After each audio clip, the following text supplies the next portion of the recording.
Mari kita sama-sama berdoa. Tuhan Yesus, kembali kami datang pada saat ini. Kami mohon pimpinanmu di dalam webinar kami, supaya kami juga boleh mengerti apa yang diajarkan pada malam hari ini, dan kami boleh terapkan dalam kehidupan kami. Kami serahkan webinar malam hari ini ke dalam tanganmu. Di dalam nama Tuhan Yesus Kristus saja. Amin. Amin. Oke, Bu Fia, mungkin ada satu dua informasi, silakan. Lanjut, Pendeta. Oke. Seandainya lanjut, ya saya langsung buka screen.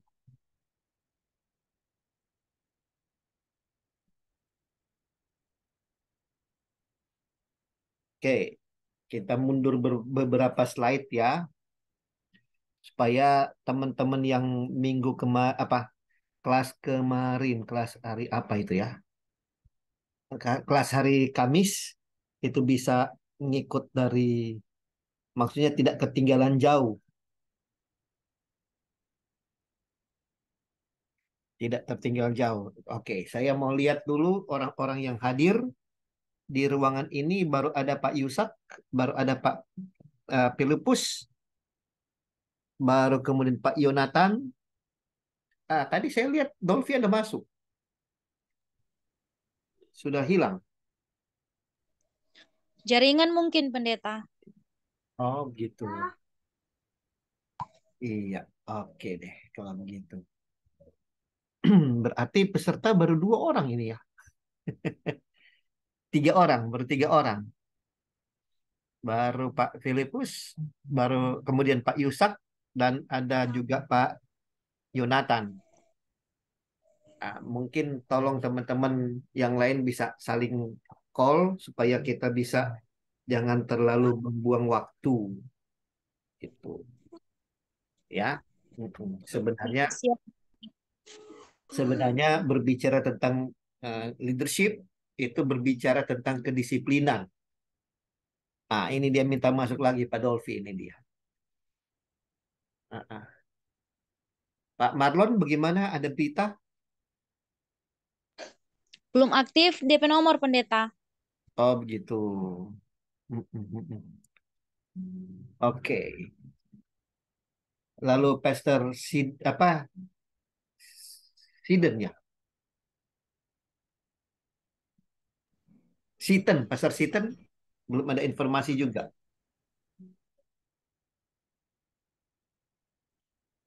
Oke. Baik.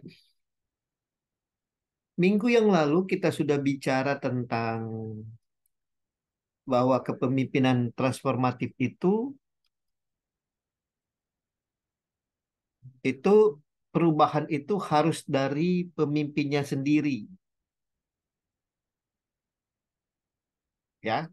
Perubahan itu diawali atau dimulai dari diri sendiri. Saya besarkan dulu ini slide-nya supaya teman-teman bisa melihat dengan jelas bahwa berbicara tentang kepemimpinan itu berbicara tentang diri sendiri. Nah, Anda akan memimpin sebuah perubahan. Nah, otomatis Anda sebagai pemimpin itulah yang harus berubah lebih dahulu. Sebentar, saya interupsi sebentar. Saya baru ingat, saya harus menjadikan Ibu Via sebagai co-host.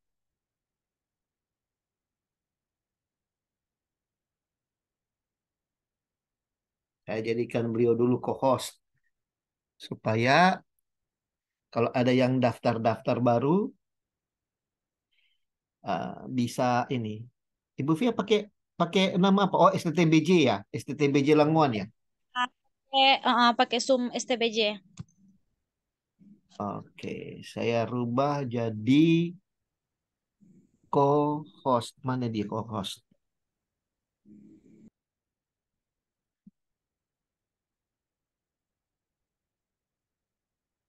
Oke, sudahkah?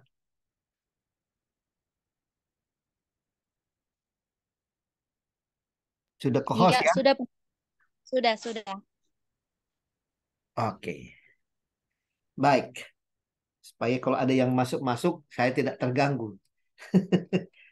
Saya bisa tetap terus menyampaikan materi. Nah, saya ulang. Kita sudah lihat pemimpin transformatif itu perubahan apa yang perlu dikerjakan. Ini yang kita sudah lalui hari Kamis yang lalu. Untuk teman-teman yang tidak sempat join, itu ada kemajuan, ada perombakan, ada modifikasi, ada penggantian, ada pemindahan, ada menciptakan sesuatu yang baru, ada merencanakan hal yang belum diketahui banyak orang. Nah, ini hal-hal yang perlu Anda kerjakan ketika Anda mau tampil sebagai pemimpin transformatif. Sehingga Anda tidak kebingungan perubahan model apa yang dimaksud dalam kepemimpinan transformatif. Memang Anda bisa juga memimpin dengan galak. Anda bisa saja memimpin orang untuk melakukan kejahatan. Tapi sekali lagi, itu bukan kepemimpinan transformatif yang dimaksudkan.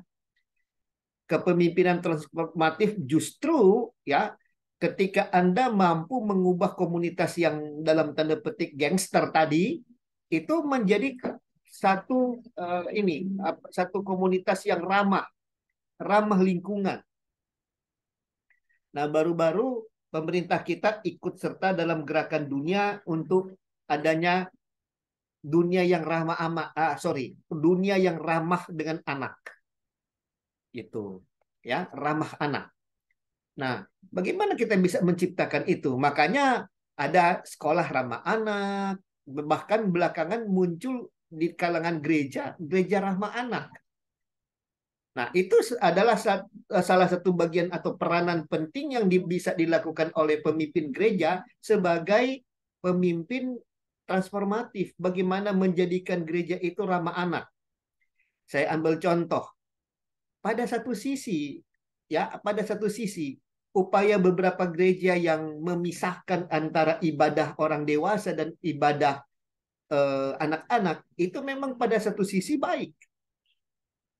Ya, pada satu sisi baik. Tapi Anda tahu enggak? Ya, Anda bisa tebak tidak? Apa yang apa yang diakibatkan kalau kita pisahkan antara ibadah sekolah minggu dengan ibadah orang dewasa? Nah, saya berikan kesempatan kepada Bapak Ibu untuk memberikan komentar terlebih dahulu. Silakan. Ada yang mau memberikan komentar? Pak Filipus dulu mungkin ya. Silakan Pak, buka mikrofon. Pak Filipus gembala kan?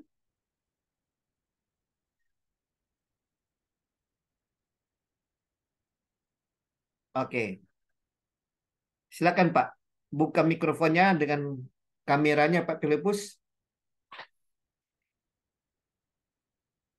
Atau kita ke Pak Budi Sinaga dulu. Kayaknya saya belum terlalu mengenal ya Pak Budi ini.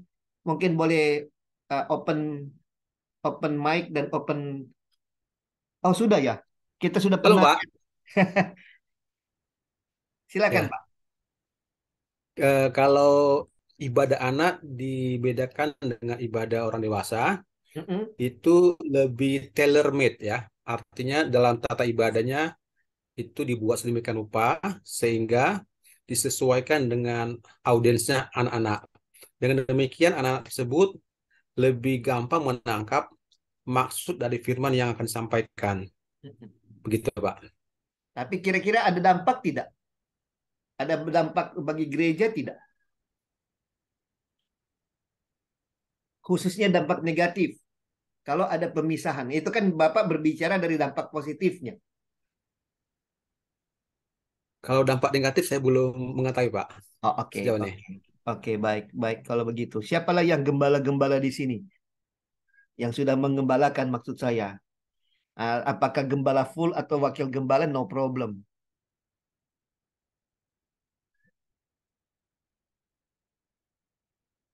Pak Filipus, bagaimana sudah bisa memberikan tanggapan? Sudah bisa memberikan respon?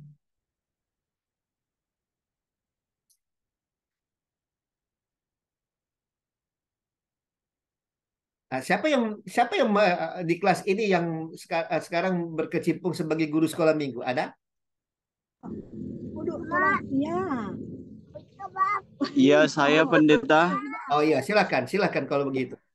Kalau ke saya sudah kirim di chat ya, pendeta. Jelaskan saja, jelaskan Oke, saya saja. jelaskan.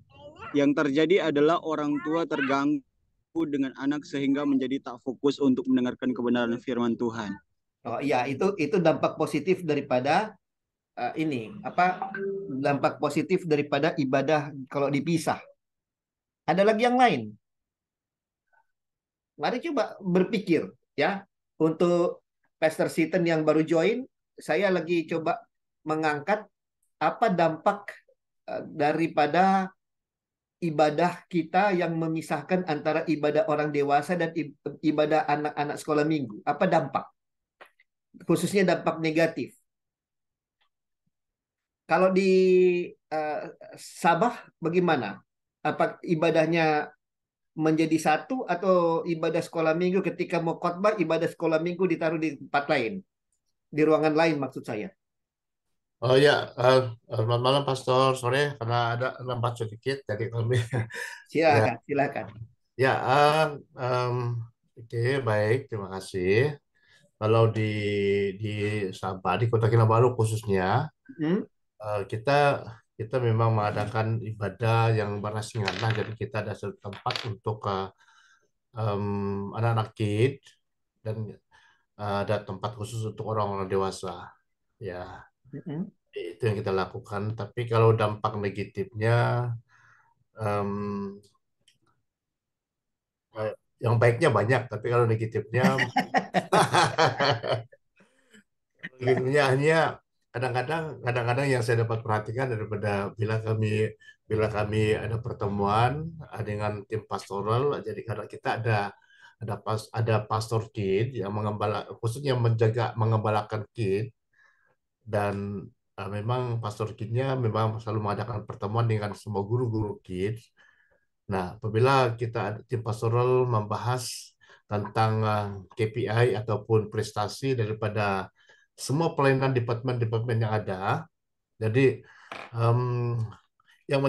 yang dampak negatifnya hanya ada anak-anak kid yang apa nih tidak susah berpisah dengan orang tuanya begitu.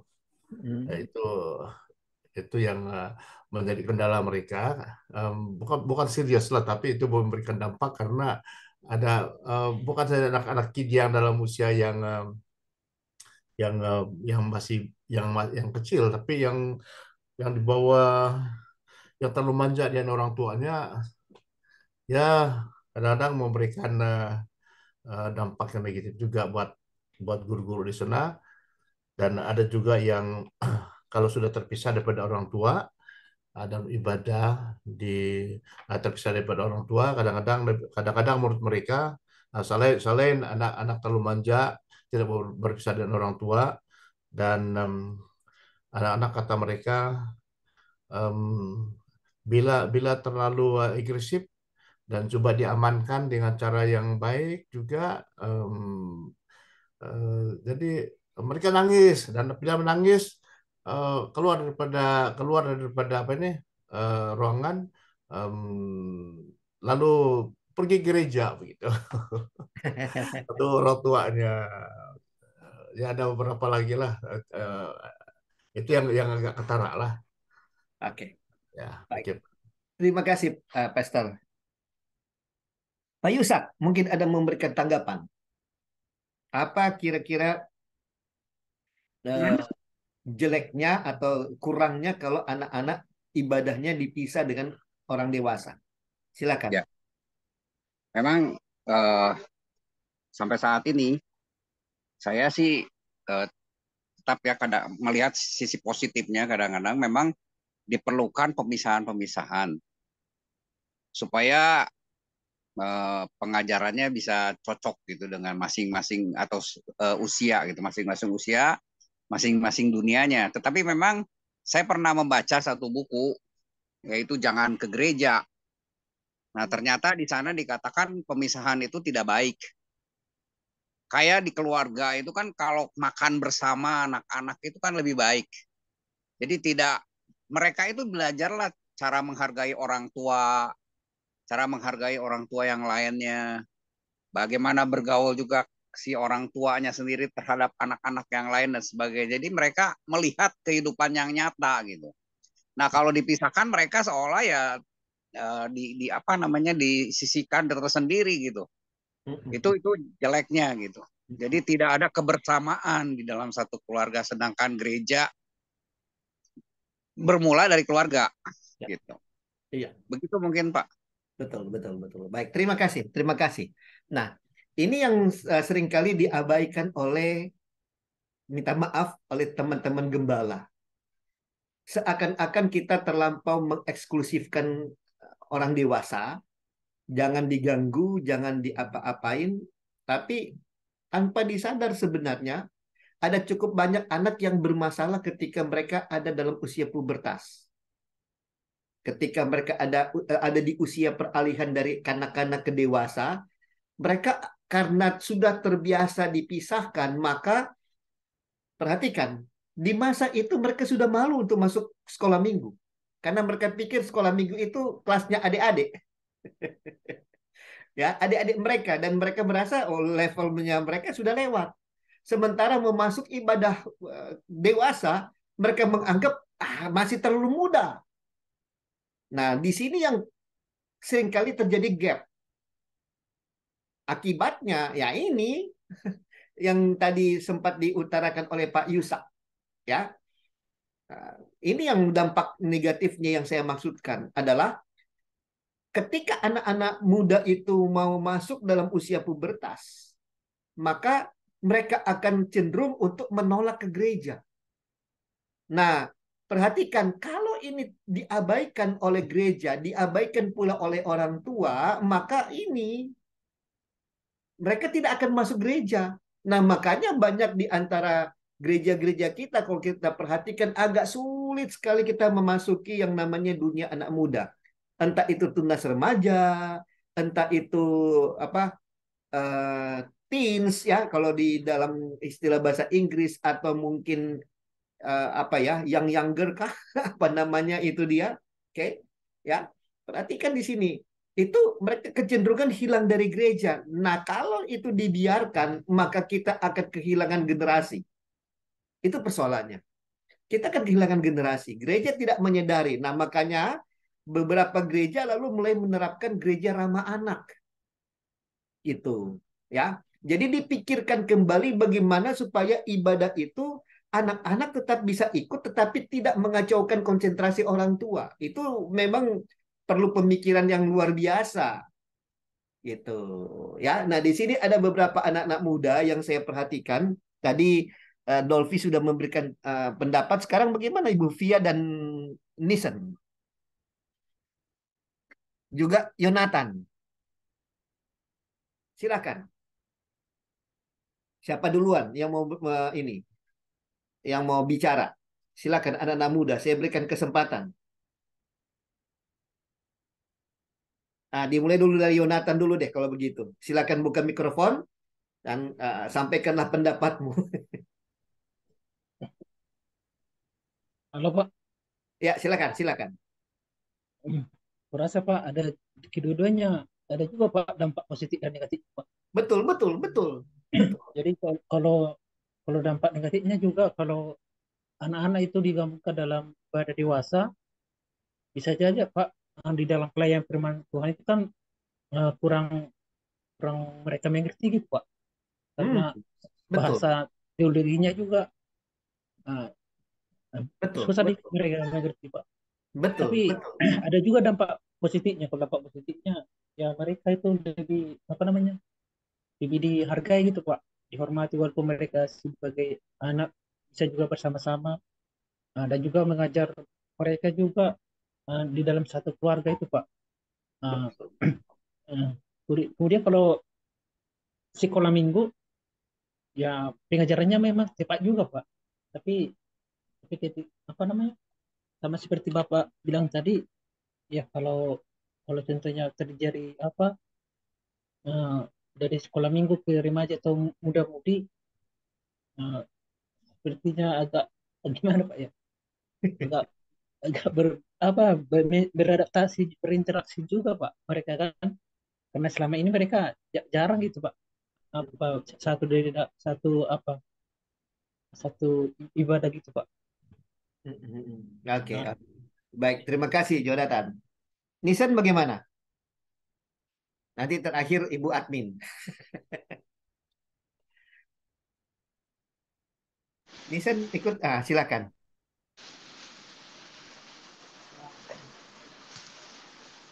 Halo, kalau dari Ya, saya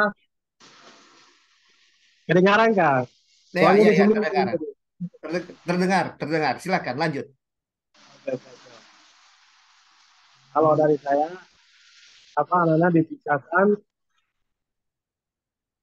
ini mungkin karena anak sama orang tua kan beda. Jadi kalau anak-anak itu harus selalu menyelenggarakan, jadi cara mereka menangkap firman Tuhan dengan gambaran dan sebagainya. Jadi mereka dipisahkan itu uh,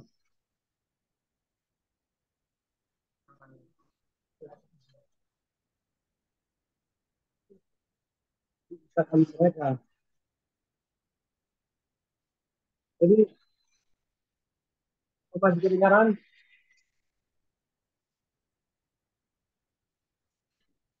Masih kedengaran atau gimana? Masih. Lanjut, lanjut. Jadi hal positif yang disebutkan seperti itu. Kalau misalnya kalau di kampung saya itu anak sekolah minggunya mereka tidak dikasih pisahkan. Jadi sama-sama kayak ibadah hari minggu sama-sama. Jadi di situ ada pada saat khotbah dan begitu ada yang tidak fokus karena anak-anak masih ribut dan kayak begitu. Jadi saya rasa kalau dipisahkan itu lebih fokus untuk belajar teman-teman seperti begitu Bapak. Oke, baik. Terima kasih, Nisan, pendapatmu. Bagaimana dengan Ibu Admin, Ibu Via? Kalau menurut saya dampak negatifnya ketika ibadah anak dan orang tua dipisahkan, seringkali ketika anak kita beribadah di sendiri, misalnya dipimpin oleh guru sekolah minggu, seringkali ibadah mereka tidak terkontrol. Maksud saya, ketika sang pembicara firman Tuhan, pembawa firman Tuhan, membawakan firman Tuhan, belum tentu anak-anak yang ada di dalam ruangan itu mendengarkan cerita firman Tuhan. Tetapi yang menjadi dampak positif di sini ketika ibadah anak sekolah minggu digabungkan dengan ibadah orang tua. Kalau menurut saya, karena saya sudah mempunyai anak yang berusia hampir 10 tahun, ketika dia beribadah bersama-sama dengan kami orang tua, fokusnya terkontrol oleh kami sebagai orang tua dalam hal mendengarkan firman Tuhan. Mungkin hanya itu, Pastor. Baik, terima kasih. Masukan yang sangat baik. Jadi kita boleh lihat bahwa memang ini kembali kepada gereja Anda masing-masing ya. Tapi di beberapa gereja mulai memikirkan, mulai membangun sebuah konsep bagaimana gereja itu atau ibadah gereja itu ramah anak. Artinya nggak perlu dipisah lah orang tua dan anak-anak. Tinggal ya tadi seperti yang hasil pembacaan dari Pak Yusak tadi. Bagaimana anak-anak itu orang tua justru membangun relasi dengan anak diberikan pengertian dan juga dibantu oleh guru-guru sekolah minggu diberikan pengertian.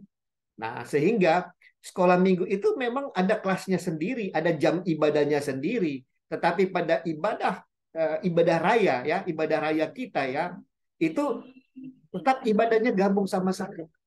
Sehingga nah, saya ambil contoh dalam diri saya. Saya ingat sekali, saya memang ketika ada di usia tanggung seperti itu, memang Orang tua memang push, orang tua memang tanamkan baik-baik. Kamu mesti ke gereja, kamu mesti ibadah. Walaupun saya juga sempat berpikir lah, ini kan saya tidak ngerti apa yang mau dikhotbahkan. Ya seperti Pak siapa yang tadi ngomong, Dolfika yang ngomong tadi itu. Ya, memang seperti itu. Tapi dengan arahan orang tua, jadi waktu ada hal-hal dari khotbah itu yang saya tidak ngerti, pulang di rumah saya tanya mereka, saya tanya kepada papi mami. Sehingga saya langsung, oh begitu. Nah, sehingga ketika saya ada di dalam usia pubertas, saya tidak hilang. Saya tidak hilang. Bahkan justru panggilan untuk menjadi seorang hamba Tuhan itu, saya terima itu di usia ini, di usia yang rentan sekali. Di usia tunas remaja lah kira-kira pada waktu itu. 13, 14, 15-an tahun. Ya, ini yang saya alami. Pengalaman yang saya pernah alami. Sehingga saya melihat, wah ini saya agak mendukung ya dengan teman-teman dari beberapa denominasi tertentu yang mulai membuat gereja atau ibadah ramah anak. Jadi ibadah itu tetap digabung, cuma ya peran guru sekolah minggu, peran orang tua itu dimaksimalkan sehingga mereka tetap terlayani dalam ibadah orang dewasa. Diharapkan pada waktu usia pubertas itu mereka mereka tidak dipisahkan dan mereka tidak punya konsep yang keliru tentang ibadah hari Minggu.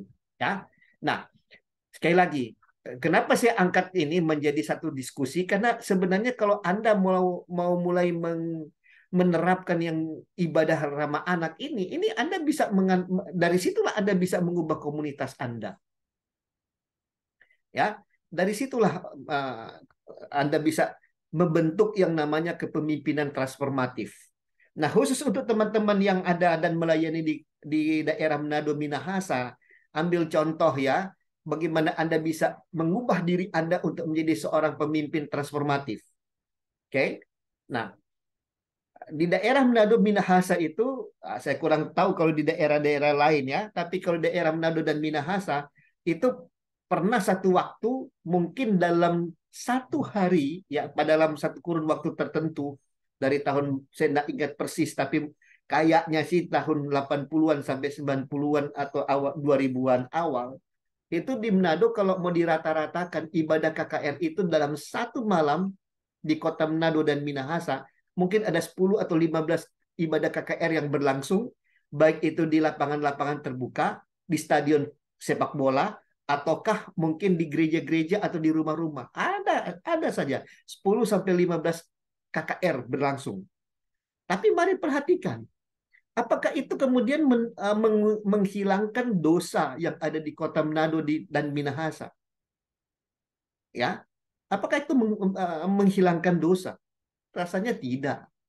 KKR boleh banyak di kota Manado, di Minahasa, tapi yang namanya orang mabuk, yang namanya orang main judi, yang namanya selingkuh, itu banyak. Tetap tidak ada perubahan. Nah, sekarang di mana salahnya? Di mana salahnya? Apakah KKR-nya yang tidak efektif? Apakah KKR-nya yang harus diubah? Ya. Nah, ini perlu pengkajian yang lebih seksama pada waktu itu.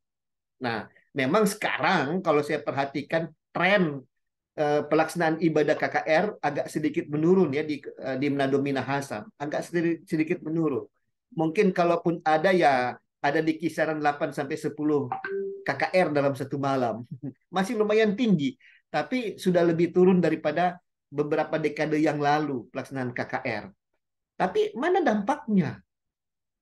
Ya, mana dampaknya? Ayo, mari kita mulai berpikir untuk gereja kita itu memberi dampak, mendatangkan perubahan. Dengan demikian, maka Anda akan menjadi seorang pemimpin gereja yang transformatif. Ketika Anda mampu menciptakan perubahan di dalam komunitas gereja Anda. Anda bisa mengubah lingkungan masyarakat di sekitar Anda.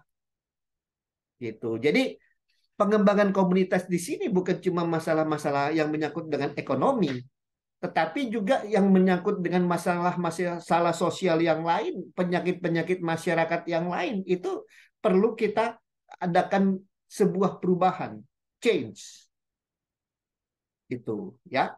Jadi melalui materi kepemimpinan transformatif ini, saya mengajak teman-teman, yuk apa yang dapat Anda lakukan? Apa yang gereja bisa lakukan di lingkungan sekitar gereja Anda?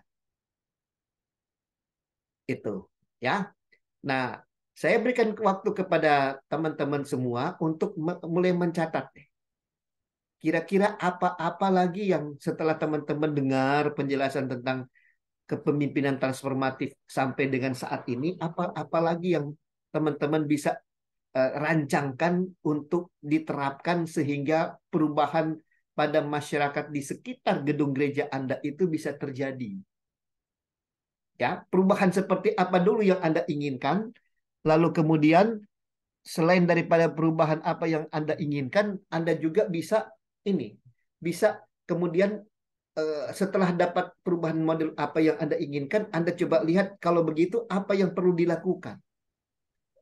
Gitu ya, misalnya teman-teman yang saat ini sedang melayani di Manado ya, termasuk Nisen karena dia lagi ada di daerah. Kamu di mana posisi sekarang? Di Langwan atau di Tandengan, Nisen? Dari Makassar, Bapak. Di mana? Di mana, Nisen? Di Makassar, Makassar. Oh, sudah balik Makassar. Iya. Sejak kapan kau balik Makassar? Sudah tanggal 4. Oh, begitu. Oke. Tanggal 4 yang lalu. Oke.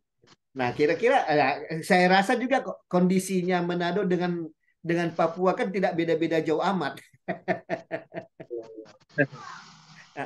Kamu bisa mulai sekarang merancang ketika kamu pulang nanti selesai pendidikan, apa yang kamu bisa lakukan untuk kamu bisa mengubah wajah gerejamu, wajah masyarakat di sekitar gerejamu. Apa yang kamu akan lakukan?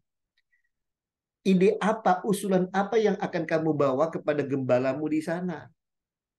Untuk kemudian diterapkan secara bersama-sama. Coba dirancang sedemikian rupa ya, walaupun tidak dikumpulkan, walaupun mungkin kita tidak presentasi, karena kalau itu presentasi wow bisa mungkin satu atau dua kali pertemuan itu.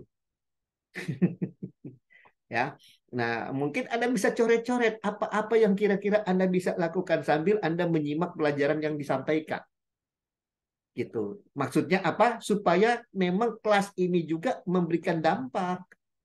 Sehingga kelas ini juga Anda ada mengalami perubahan bukan hanya dari sudut pandang ya. Saya tidak mau hanya sekedar pada sudut pandang. Oke. Kemarin hari atau tadi pagi saya lupa, saya memasukkan di dalam status medsos saya seperti itu. Anda boleh tambah pendidikan, Anda boleh punya gelar, menambah gelar yang lebih tinggi dalam pendidikan Anda, dalam akademik Anda. Tetapi perhatikan orang di sekitar Anda, ya orang-orang yang di sekitar Anda dalam tanda petik ini keluarga Anda minimal atau masyarakat komunitas di sekitar Anda itu sangat menanti adanya perubahan di dalam kehidupan Anda. Tapi itu bukan cuma wawasan yang berubah, tetapi tindakan apa yang Anda bisa buat sehingga bisa mendorong terjadinya perubahan. Itu yang sebenarnya harus tercipta dari hasil sebuah pencapaian gelar akademik tertentu. Nah, untuk itu teman-teman di sini kan ada beberapa yang sekarang masih status mahasiswa selain daripada dosen, ya. Ada Pak Yonatan, ada siapa lagi? Ada Ibu Via, ada Nisen, ada Pak Dolfi, ya. Ya, ini orang-orang ini memang saat ini sedang memang dipersiapkan. Nah, apa yang Anda bisa lakukan kemudian untuk Anda bisa menciptakan perubahan itu? Sehingga ketika Anda kembali ke jemaat, jemaat akan berkata, wih, memang tidak sia-sia. Ya, tidak sia-sia ini disekolahkan. Gitu. Dan pasti orang tua akan bangga. Orang tua akan bangga. Saya sampai detik ini masih teringat ketika untuk pertama kali saya khotbah naik mimbar di gereja di mana orang tua saya berjemaat. Dan saya melihat begitu saya baru opening khotbah, belum intinya khotbah, air mata dari orang tua saya mulai menetes. Nyaris saya tidak meneruskan khotbah karena melihat respon mereka yang seperti itu. Nyaris. Ya, tapi ya Roh Kudus tetap bekerja memakai saya sehingga khotbah pada waktu itu bisa berjalan tetap lancar, ya, berjalan dengan baik. Nah, begitu sampai rumah saya tanya, kenapa kalian berdua pada menangis? Apa ada yang salah dari khotbah saya atau ada yang menyentuh hati kalian? Mereka cuma bilang, tidak ada. Kami hanya bangga karena anak kami ternyata bisa khotbah di depan jemaat. Coba, ya. Mari perhatikan di sini. Ini sebenarnya yang diharapkan dari dunia pendidikan kita. Nah, kalau Anda misalnya yang sudah S1 teologi, melanjut ke S2 teologi, nah ketika Anda selesai, jemaat berharap perubahan apa yang kau bisa bawa? Oke. Yang dari S2 ke S3, perubahan apa yang kau bisa bawa saat ini? Ya, nah mari kita renungkan bersama-sama. Itu, ya. Pak Yonatan, bagaimana? Boleh saya bertanya, Pak? Silakan, silakan. Gini, Pak, apakah masukan biar kami juga lebih luas, Pak? Apa namanya? Nanti di lapangan gitu, Pak. Tapi kalau misalnya kan Pak, saya perhatikan di dalam ibadah itu ada juga kok tengok, saya perhatikan Pak, orang tuanya itu ikut melayani juga Pak sebagai majelis. Terus ada juga yang ikut dalam paduan suara gitu Pak.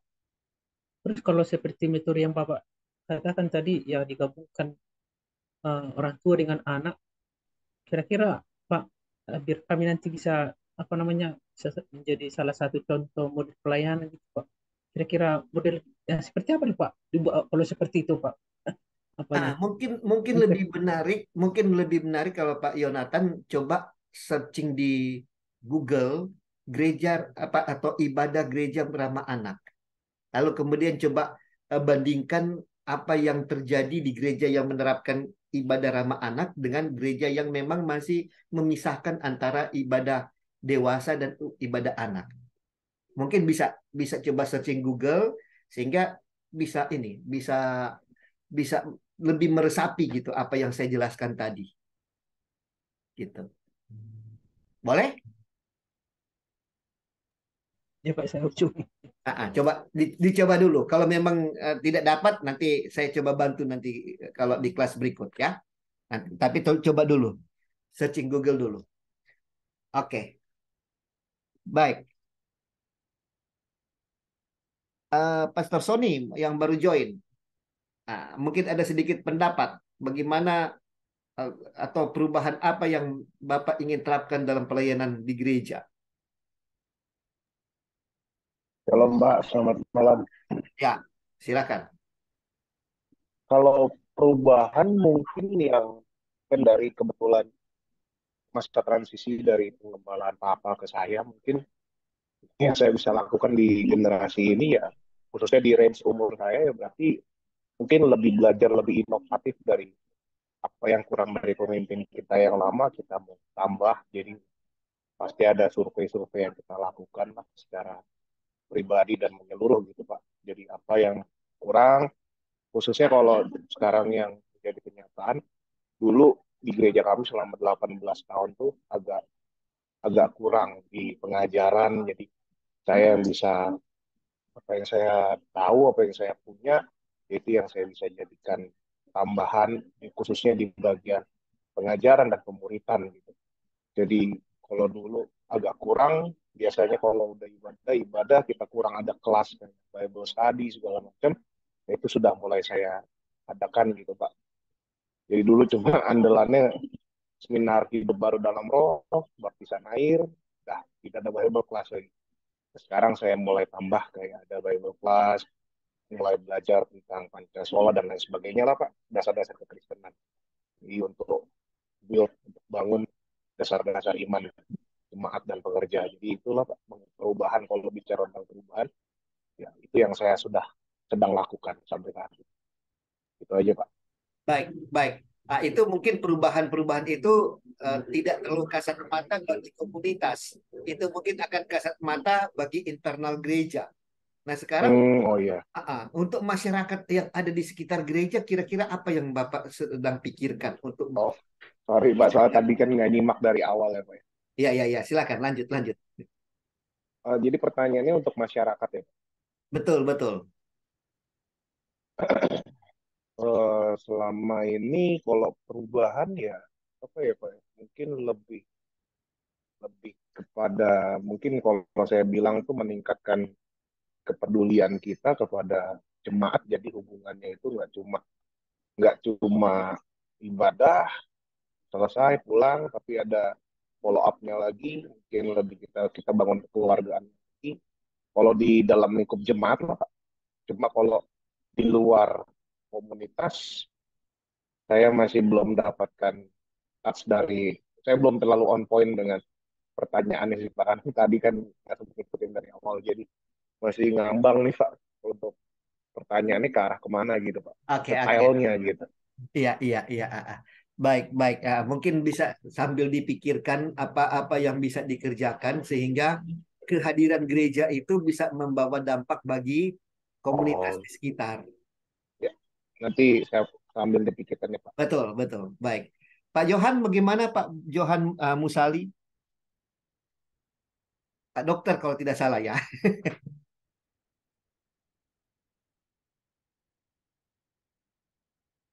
Ya Pak, salam Pak, salam. Shalom. Dari saya mungkin memang gereja kami sudah keluar, sudah melakukan seperti misalnya bagi-bagi sembako dan makanan minuman, terus baju-baju juga sudah kita lakukan Pak. Jadi kita mutar dibagi beberapa kelompok, mak kita ada yang naik motor, ada yang mobil, ada yang jalan kaki, kita sebar ke seluruh kecamatan di kota kami Pak, kota Bogor.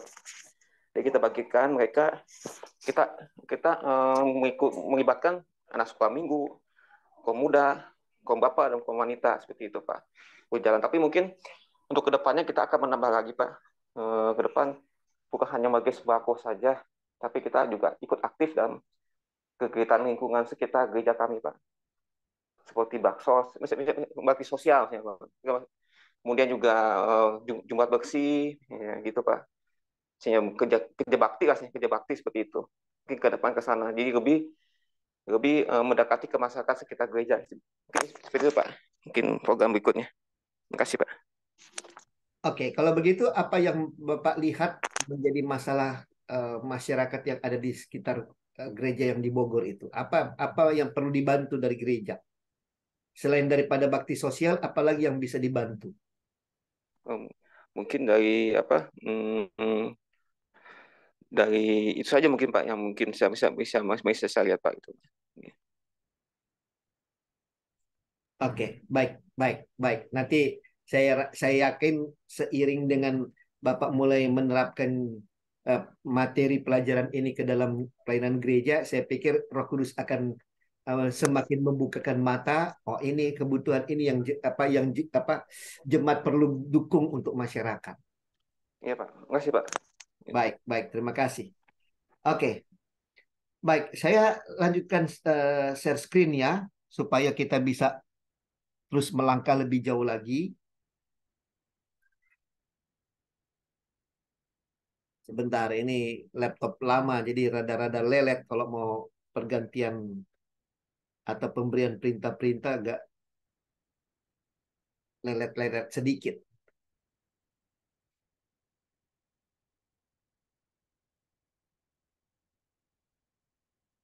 Nah, sekali lagi, jadi melihat fakta tadi yang kita sudah diskusikan, sebenarnya perubahan itu atau transformatif itu harus dimulai dari diri pemimpin.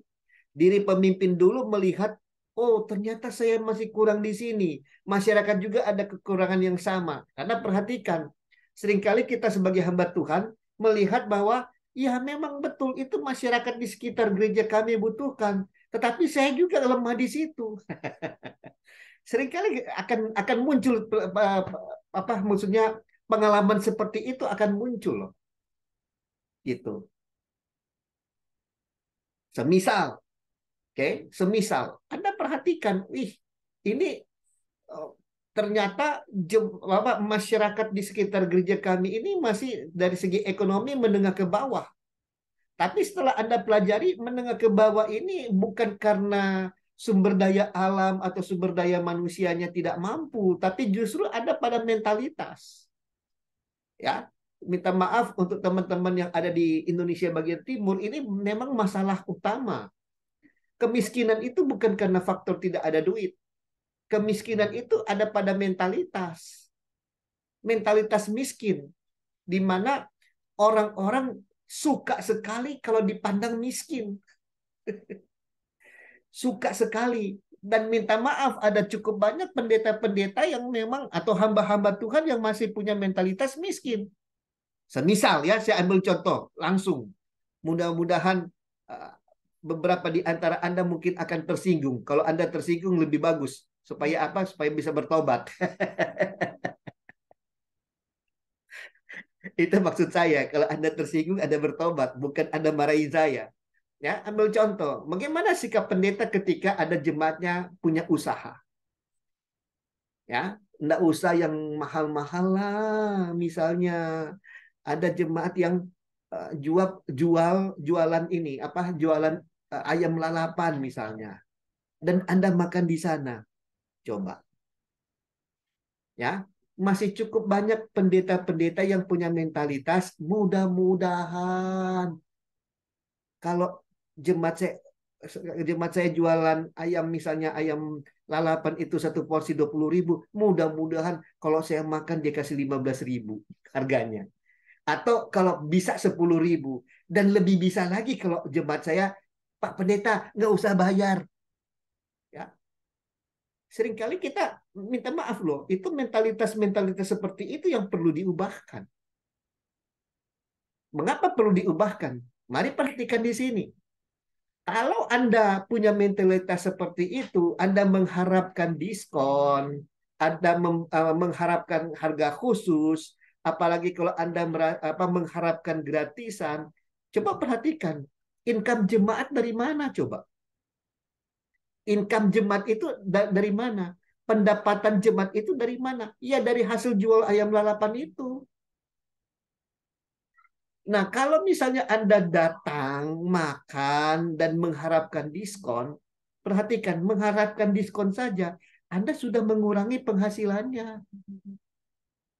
Nah, Anda sudah kurangi penghasilannya dengan kunjungan Anda, entah untuk visitasi doa, atau Anda kebetulan memang lewat di situ dan dalam keadaan lapar, Anda mampir situ, Anda makan di situ, dan mereka memberikan pengurangan harga saja, ya. Maka apa yang jadi? Pendapatan mereka berkurang. Giliran Anda khotbah di hari Minggu, Anda khotbah tentang perpuluhan. Coba, ya, Anda khotbah tentang perpuluhan. Nah, sekarang mari coba Anda pikirkan. Ketika Anda makan, penghasilan mereka turun. Otomatis, karena penghasilan turun, otomatis uang perpuluhan mereka turun juga, kan? Lalu Anda dengan enaknya, kalau Anda memang memberi banyak, Tuhan akan berkati lebih banyak. Ya, mari budayakan. Kalau jemaat Anda memang ada usaha, yuk kita topang rame-rame. Topangnya dengan apa? Jangankan minta gratisan, jangankan minta diskon. Malah kita kalau perlu datangkan pelanggan. Kalau kamu mau makan ayam lalapan, ada yang paling enak. Siapa? Si ini. Di mana dia? Di alamat ini. Enaknya di mana? Anda bisa mungkin, ya tanpa juga bermaksud Anda berbohong sedikit, tidak. Ya, Anda bisa menemukan keunggulan daripada produknya dia. Itu yang Anda sampaikan, sehingga orang lain mau coba, mau rasa. Itu. Nah, Anda meningkatkan pendapatannya dia. Jadi kalau Anda meningkatkan pendapatannya dia dan kemudian Anda khotbahkan perpuluhan, Anda tidak punya dosa di hadapan Tuhan. Tidak punya dosa karena Anda tidak maksudnya karena Anda justru malah membawa penghasilan untuk mereka. Jadi sekali lagi, ya, ini sekali lagi, kalau Anda menginginkan masyarakat di sekitar gereja Anda berubah, mulailah pada diri Anda sendiri. Pandangan-pandangan yang mentalitas-mentalitas miskin yang masih ada dalam pemikiran, yuk kita tinggalkan. Kalau perlu mungkin malam hari ini, ayo. Kalau ada pengakuan-pengakuan dosa, boleh taruh tangan di dada dan saya akan doakan sekarang. Ya, ini persoalan-persoalan yang kelihatannya simpel, kelihatannya sederhana, tetapi ya itu kadang-kadang kita lupakan. Halo, masih ngikut kah? Ya, masih, Pak. Oh, oke. Soalnya saya tidak lihat ini video dari Anda. Oh, ada yang mau masuk lagi, ada yang mau minta join. Oh, Ibu Via yang tadi terlempar.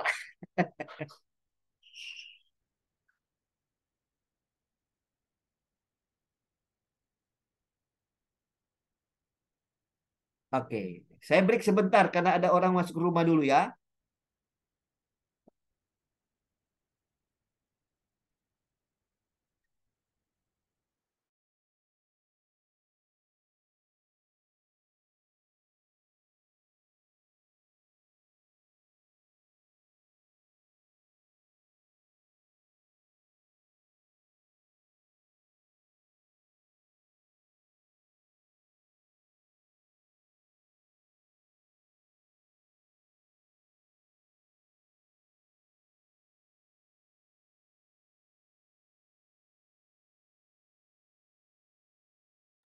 Baik, kita lanjutkan ya.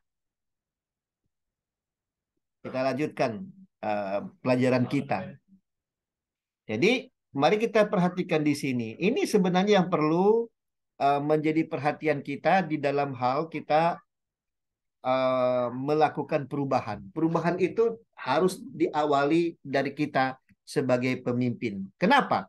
Ini penyebabnya. Ada 4 hal sekurang-kurangnya. Pertama, pemimpin itu berada di depan. Karena dia berada di depan, maka dia perlu menjadi model dan contoh. Nah, untuk itu pemimpin itu adalah sebagai orang yang tahu jalan. Makanya sebagai pembuka dan penunjuk jalan terhadap perubahan itu. Dan penyebab berikutnya, pemimpin itu harus menjadi motivator dan inspirator perubahan. Jadi mutlak kepemimpinan transformatif itu harus dimulai daripada mentalitas dan sudut pandang daripada pemimpin. Oke, ada tanggapan? Ada komentar yang ingin diberikan mungkin?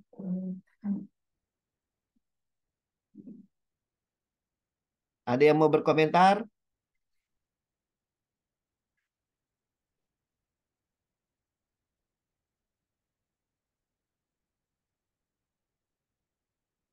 Bro Rudolfi, bagaimana? Ada komentar? Ada tanggapan?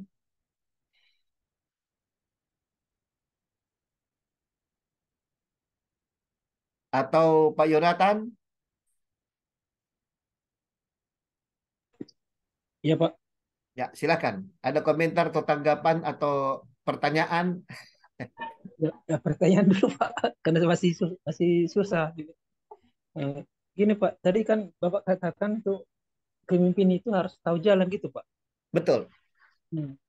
Jadi Ya. kalau kita contohnya memimpin sebuah komunitas, Pak, kan, Ya, berarti jalannya organisasi harus kita tahu, Pak, gitu kan. betul. Jadi kira-kira gimana itu, Pak? Itu agak susah juga maksudnya, Pak. Padahal jalannya kita contohnya masih memulai organisasi, padahal kita harus tahu jalannya kok organisasi itu gimana nantinya gitu, Pak. Oh iya, makanya seorang pemimpin itu dibutuhkan seorang yang punya pandangan luas, punya wawasan luas. Bukan cuma masalah pandangan dan wawasan, termasuk juga di antaranya ya ini pemimpin yang bersangkutan itu perlu memang membuka diri selebar-lebarnya, khususnya lingkungan pergaulannya memang terbuka. Gitu. Kalau pemimpin gerejanya cuma jangankan itu ya.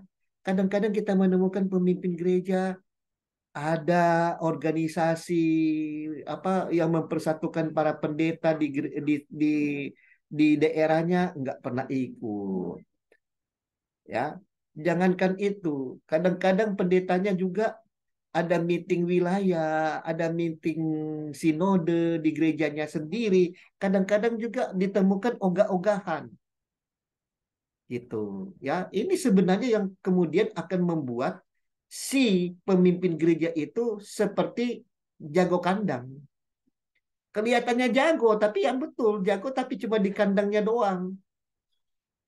Ketika ada produk-produk baru, ada pemikiran-pemikiran baru, kritiknya nomor satu, tetapi begitu dimintakan solusi, tidak bisa memberikan solusi. Gitu. Ya, jadi Yonatan, ya kebetulan Anda sebagai pemimpin muda tidak masalah Anda bertanya seperti itu, tapi mulai sekarang Anda mulai bisa membangun hubungan, membangun relasi. Bukan hanya sekedar penambahan wawasan dengan mengikuti kelas-kelas seperti ini, atau ikut pendidikan-pendidikan teologi yang lain. Bukan cuma itu memang perlu. Tapi jangan cuma itu. Anda perlu banyak memperluas pergaulan Anda. Gitu. Makanya kan ada idiom yang mengatakan, ya siapa diri Anda hari ini ditentukan daripada dengan siapa Anda berteman. Gitu. Ya, jadi buka sekarang ya, buka wawasan, buka link bergaul ya, sehingga Anda bisa memang punya banyak cara, karena Anda akan menjadi pemimpin yang akan menunjukkan jalan, gitu ya. Nah, ambil contoh yang mungkin bisa menyederhanakan pemahaman saya ini, Pak Yonatan, adalah kalau khusus untuk, kalau misalnya Pak Yonatan ada di Manado dan kemudian akan misalnya akan memulai sebuah organisasi atau usaha, Anda bisa bertanya ke saya, mengurus izin ini, izin itu, izin sana, izin sini, saya bisa tunjukkan, oke, kamu ke sana, ini kontak personnya. Nah, saya bisa berikan seperti itu, gitu, ya. Nah, saya lagi berupaya untuk merambah bukan hanya sekedar kepada lokal, bukan hanya sekedar kepada kota Manado, saya lagi mencoba untuk meraih lingkungan pergaulan ke regional, ke provinsi Sulawesi Utara. Dan setelah regional, saya akan coba masuk ke dalam dunia nasional, gitu. Sehingga kalau ada misalnya orang dari Batam atau orang dari misalnya Papua, dari Nabire misalnya, ya, Pak, kalau mengurus ini gimana? Oh, saya bisa menunjukkan jalan. Karena apa? Karena ruang lingkup pergaulan yang sudah jadi nasional. Apalagi kalau misalnya saya bisa punya wawasan internasional, itu memang target akhir saya. Ketika orang bertanya, Pak, kalau saya mau kuliah ini bagusnya di mana ya? Kalau di Amerika, di benua Amerika, oh kamu pergi ke ini, nama sekolahnya ini. Nah, gitu. Saya bisa memberikan apa petunjuk jalan. Nah, ini sekali lagi Pak Yonatan, ini memang perlu terus dikembangkan oleh seorang pemimpin. Gitu. Ya, Pak Yonatan, boleh begitu?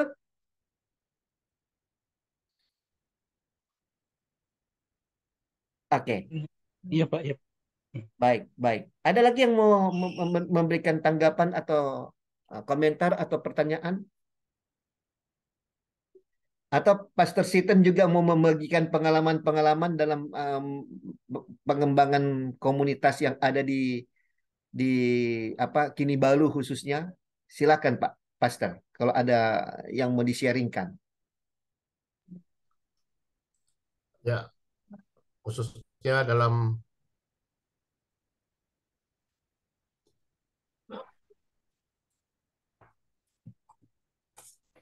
Ya ya Pak, lanjut. Lanjut Pak. Lanjut Pastor.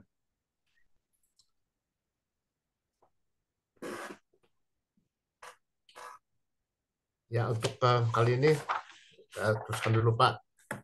Oh, begitu. Ya. Oke, oke, oke. Oke, kalau begitu. Pastor Sony? Masih menyimak, Pak. Masih menyimak. Oke, kalau gitu kita lanjut saja ya. Kalau masih menyimak, kita lanjut kembali.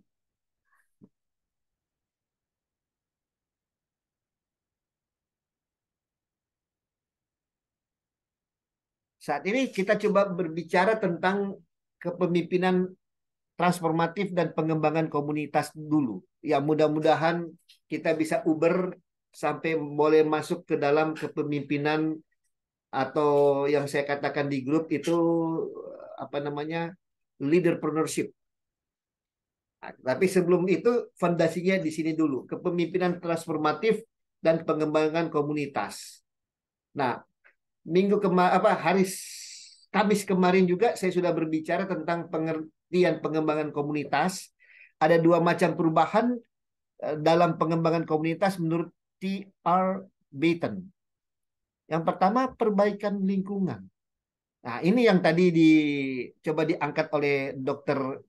Johan ya, kalau tidak salah. Itu misalnya peningkatan kesehatan, ya, maksudnya kesehatan masyarakat, pendidikan, ya, bagi-bagi sembako. Ah, ini perbaikan lingkungan, perbaikan lingkungan. Nah, tapi mungkin yang perlu mulai dipikirkan oleh gereja bukan cuma masalah itu, tapi bagaimana bisa adanya perubahan dalam diri manusia, khususnya peningkatan kualitas SDM-nya mereka. Gitu, ya. Sekali lagi, peningkatan kualitas SDM ini, sumber daya manusia ini tidak melulu kepada pendidikan. Karena mari perhatikan, dari misalnya tidak usah banyak-banyak, dari 40 lulusan misalnya, ya, dari 40 yang diwisuda atau yang diluluskan, yang ditamatkan, itu mungkin yang bisa membawa perubahan dalam masyarakat itu mungkin cuma 3 atau 4 orang. Sementara selebihnya, wah, tidak ada efek. Mungkin saja mereka asik dengan pekerjaan mereka yang baru.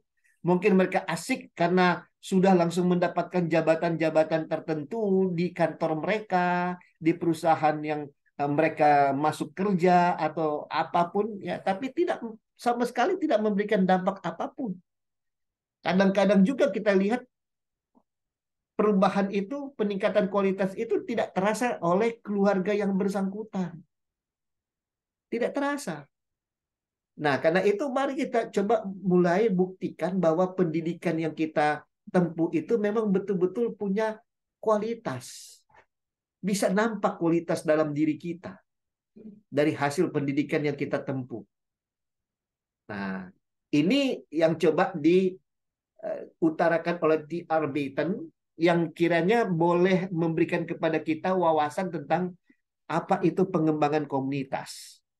Nah, saya kutip juga dari 2 orang pakar, Christensen dan Robinson.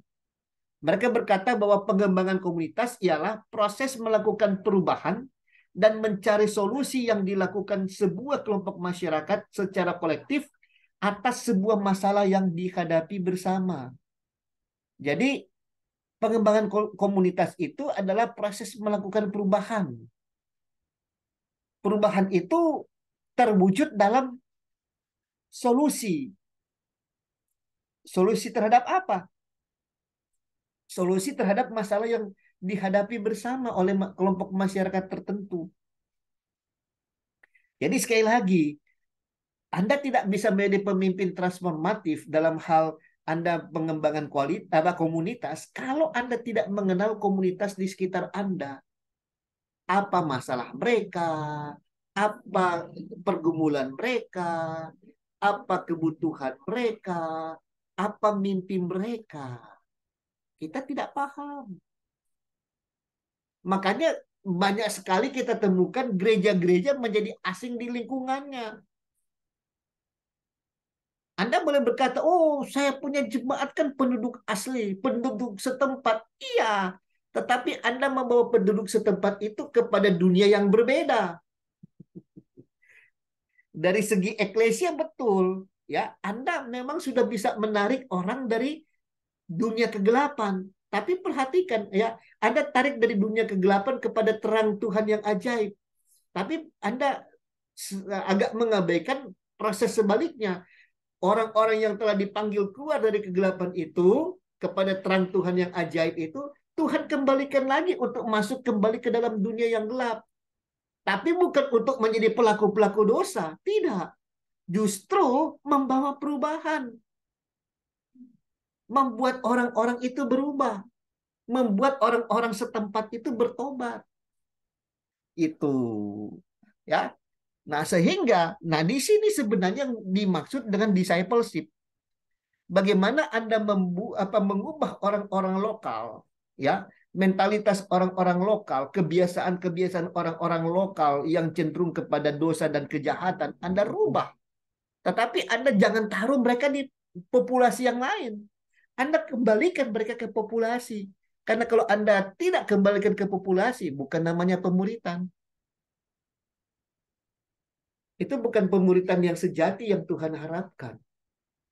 Pemuritan yang sejati Anda latih orang-orang lokal, Anda bentuk orang-orang lokal, Anda kembalikan ke daerahnya, sehingga orang-orang itu bisa memberikan dampak. Bisa menunjukkan perubahan. Itu dia yang sebenarnya atau yang idealnya terjadi dalam pengembangan komunitas. Nah, kita stop dulu di sini. Yuk, mari kita bahas lagi rame-rame. Bagaimana konsep pemuritan yang teman-teman selama ini lakukan? Gitu. Saya lihat yang buka kamera baru Pastor Siten. Nah, mungkin Pastor Siten dulu lah yang atau Pak Johan. Pak Johan ada sesuatu yang mau ada satu sumbangan pemikiran? Silakan, Pak. Tinggal buka mikrofon. Ya mungkin kalau untuk pengembangan dan menjadi pemimpin transformatif itu kita memang tadi seperti Bapak bilang kita harus mengetahui kebutuhan masyarakat yang ada di tempat kita.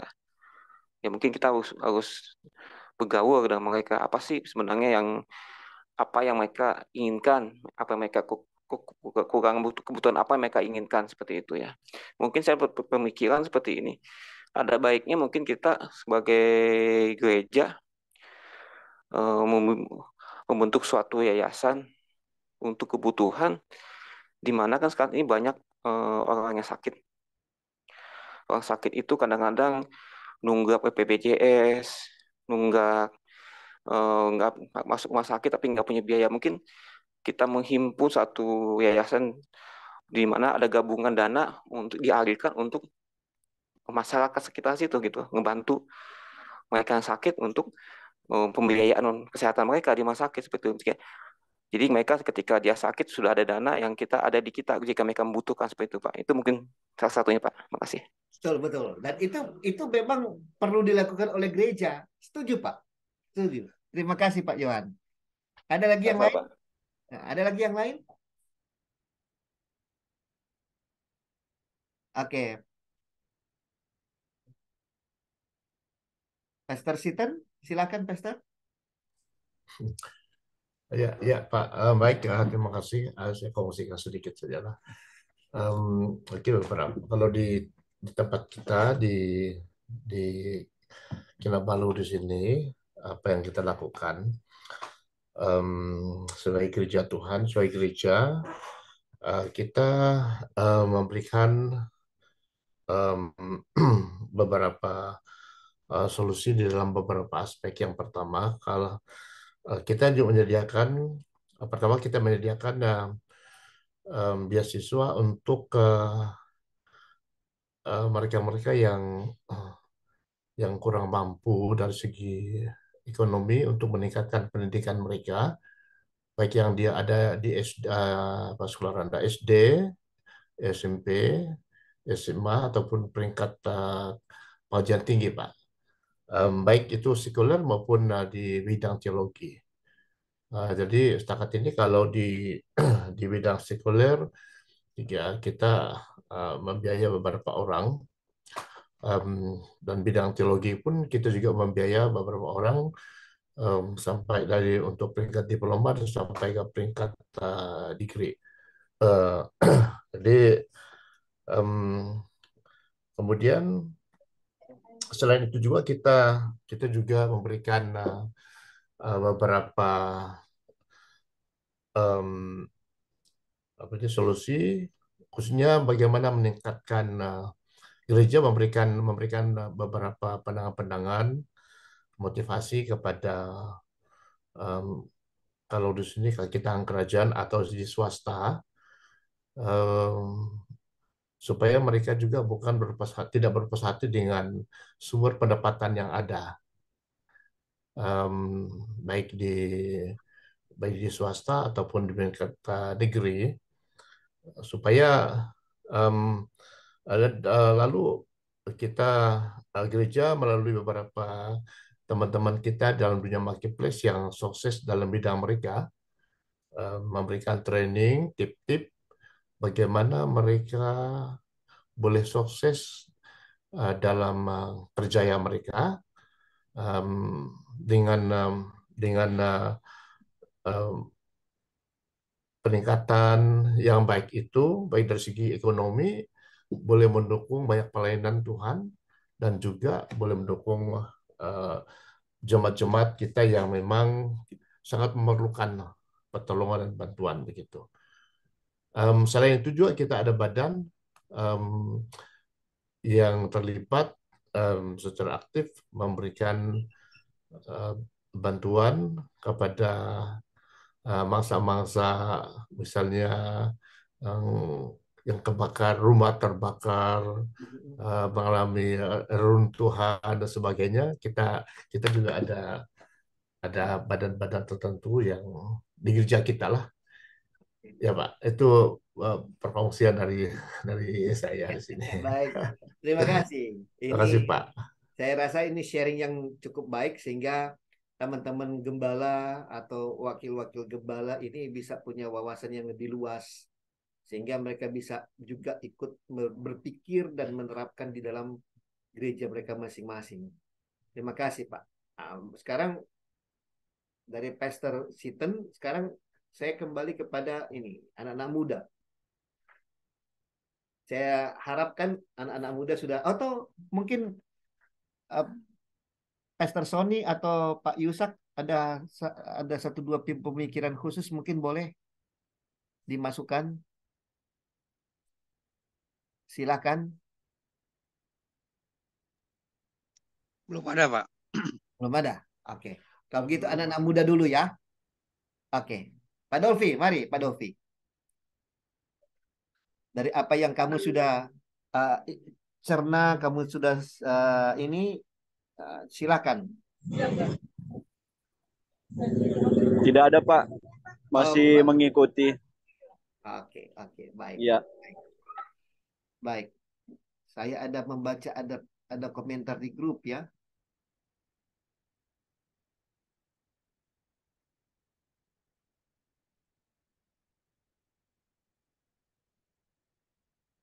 Oh, tidak. Oke, Ibu admin bagaimana?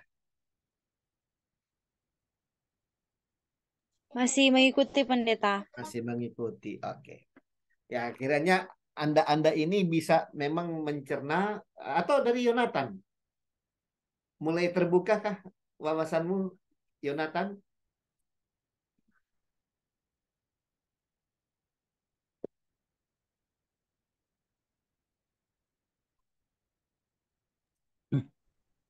Kurasa mengikuti aku dulu Pak.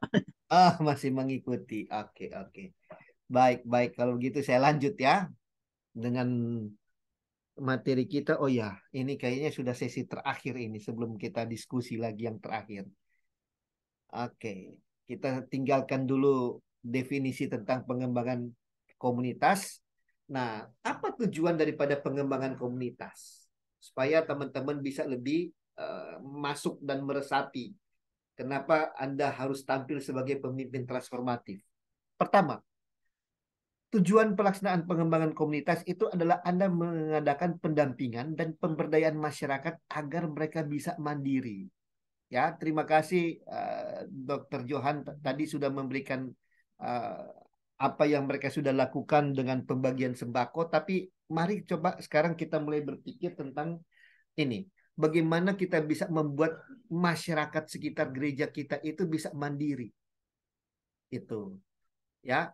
Ambil satu contoh tadi bagaimana masyarakat itu bisa ditolong dengan misalnya gereja membuat satu yayasan untuk misalnya membantu mereka, mensubsidi mereka di bidang kesehatan.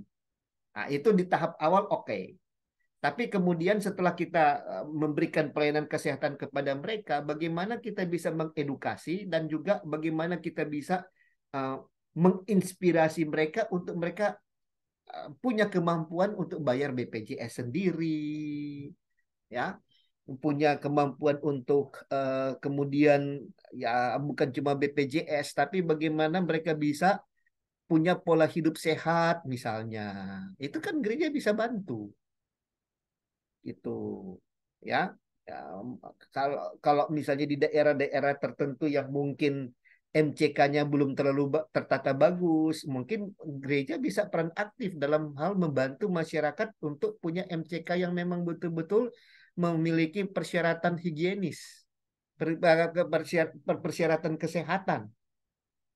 Itu perlu, terutama di daerah-daerah tertentu. Itu perlu gereja turun tangan membantu. Nah, sehingga nanti kemudian mereka diajar untuk bisa memang menjaga kesehatan mereka secara mandiri.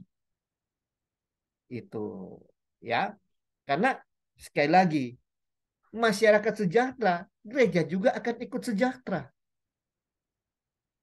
Itu, ya. Kadang-kadang kita sebagai pendeta itu menuntut lebih baik dari jemaat maupun masyarakat di sekitar. Mana dong gaji saya kurang? Sementara itu memang kalau Anda perhatikan di sekitar gereja Anda, itu tingkat atau taraf hidupnya masih tidak beda-beda jauh dari Anda.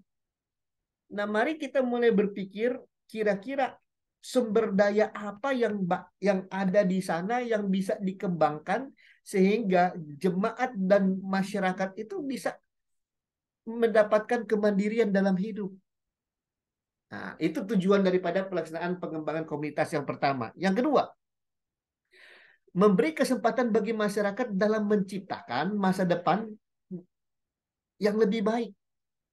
Ya, kita berikan kepada mereka peluang menciptakan masa depan mereka yang lebih baik. Itu, ya, mungkin Pak Johan selain daripada pembentukan yayasan untuk membantu di bidang kesehatan, mungkin bisa misalnya bagaimana gereja mulai membuka dari yayasan itu juga, mungkin bisa membuka misalnya toko kecil, ya. Toko kecil itu untuk apa? Untuk misalnya menampung produk-produk yang ada di dalam masyarakat, bantu mereka dalam pemasaran. Seperti itu, ya. Untuk jemaat Anda yang berusaha, jangan sekali lagi yang saya katakan tadi, jangan punya mentalitas gratis. Justru Anda pikirkan gimana caranya supaya usaha daripada jemaat Anda itu bisa banyak konsumennya, bisa dikenal, seperti itu. Tapi Anda juga dorong mereka, Anda sudah mendatangkan konsumen kepada mereka, mereka harus jaga dong yang namanya branding, ya, kemudian positioning dan differentiation. Ya, bagaimana dia bisa menjaga nama baiknya dia, produknya dia, bagaimana dia memposisikan usahanya itu untuk ada di depan, selalu ada di depan, selalu dikenal orang, dan kemudian bagaimana dia mengadakan pembedaan dengan kompetitornya, usaha-usaha sejenisnya. Ya, ini yang perlu kita mulai tanamkan dalam kehidupan mereka. Mereka diberikan kesempatan untuk mereka bisa atur masa depan mereka, sehingga mereka bukan hanya sekedar mandiri, tetapi mereka boleh punya taraf hidup yang jauh lebih baik. Itu, ya.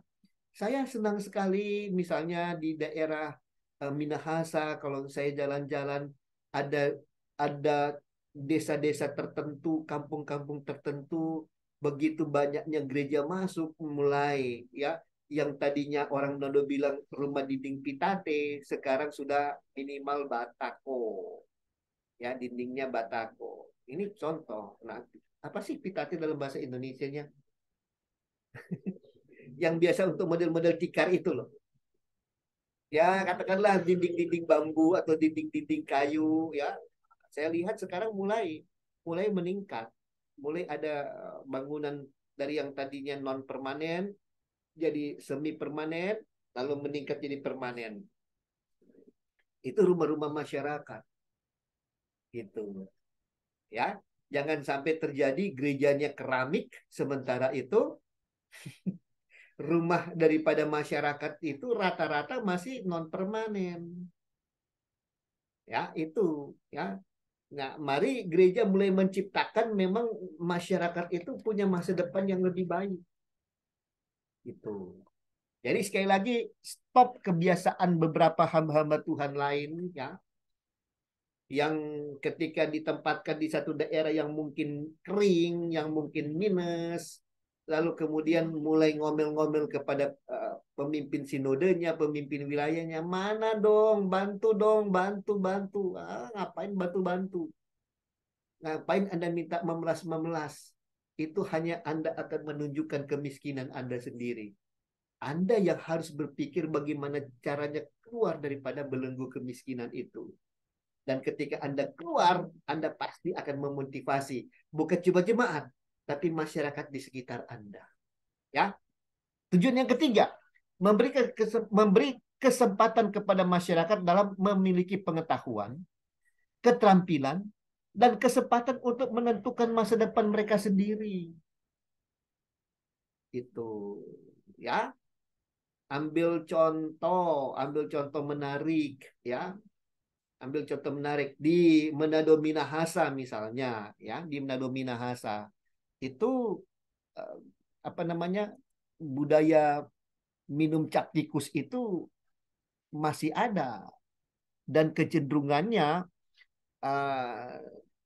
cap tikus itu malah merusak mentalitas orang ya, merusak mentalitas orang. Nah, bagaimana caranya gereja mulai mengubah? Nah, ada kecenderungan daripada gereja-gereja, ada kecenderungan dari gereja-gereja untuk malah ini membabat pohon enau. Ya, membabat pohon enau. Karena rata-rata cap tikus itu diolah dari pohon enau. Nah, tapi mari kita pikirkan, apakah memang nilai ekonominya pohon enau itu hanya untuk cap tikus? Kan tidak. Ya, masih banyak kegunaan lain daripada pohon enau yang kita bisa olah, kita bisa kelola. Bahkan mungkin cap tikus itu bisa diolah menjadi bentuk yang lain, ya, menjadi bentuk yang lain.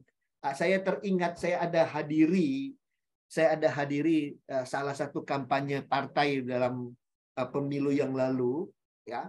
Ternyata cap tikus itu bisa diolah menjadi salah satu bahan bakar pengganti aftur untuk pesawat.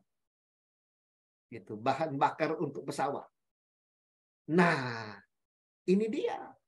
Ya, mari orang Manado mulai berpikir, ya, pendeta-pendeta yang melayani di Manado, mari berpikir, ubah enau itu yang cuma menghasilkan cap tikus tok yang bikin mabuk orang Manado, yang bikin orang Manado tidak maju-maju. Coba Anda mulai berpikir bagaimana ini pengembangan teknologinya. Lagi-lagi Anda katakan, iya pastor, tapi itu kan butuh modal. Kalau Anda mulai dengan berpikir modal, tidak akan dapat. Ya. Karena apa? Kalau saya tanya, kalau begitu cara mengolah bahan baku cap tikus jadi bahan bakar pengganti aftur itu bagaimana? Teknologi apa yang perlu dipersiapkan? Nah, Anda juga bingung. Nah, jadi yang perlu ada adalah ide, gagasan, wawasan. Ide, gagasan, wawasan, lalu kemudian Anda doakan, Tuhan berkati, Tuhan kirim modal. Tuhan bukakan link-link untuk Anda bisa berjejaring dengan orang-orang tersebut, sehingga dompet Anda tidak dibuka, tetapi dana ada. Itu, ya. Ini mindset ini yang terlebih dahulu kita ubah. Gitu. Oke, ada tanggapan mungkin sebelum kita mengakhiri kelas kita? Atau ada pertanyaan? Oh, belum ya, masih ada 30-an menit. Masih ada 30-an menit. Kalau begitu kita maksimalkan saja dulu waktunya deh. Ya, masih ada sekitar 30-an menit untuk bisa kita masuk di dalam diskusi-diskusi. Oke. Oke, kita sudah ada pada tujuan pelaksanaan daripada pengembangan komunitas tadi. Nah, mungkin ini slide yang terakhir, jadi mungkin hari Kamis nanti kita akan masuk di dalam pembahasan tentang leaderpreneurship. Ya, sekarang kita bahas dulu kira-kira untuk menjadi seorang pemimpin pengembangan komunitas atau community development leader, itu kriteria apa yang harus ada dalam diri Anda? Yang pertama, Anda harus terbukti sebagai seorang pemimpin yang mampu menginisiasi dan merangsang minat pengikut. Ya, Anda harus punya kemampuan untuk inisiasi. Nah, apa itu inisiasi? Kata apa itu inisiasi itu? Ada yang tahu? Ada yang bisa menerjemahkan apa itu inisiasi? Ya, salam.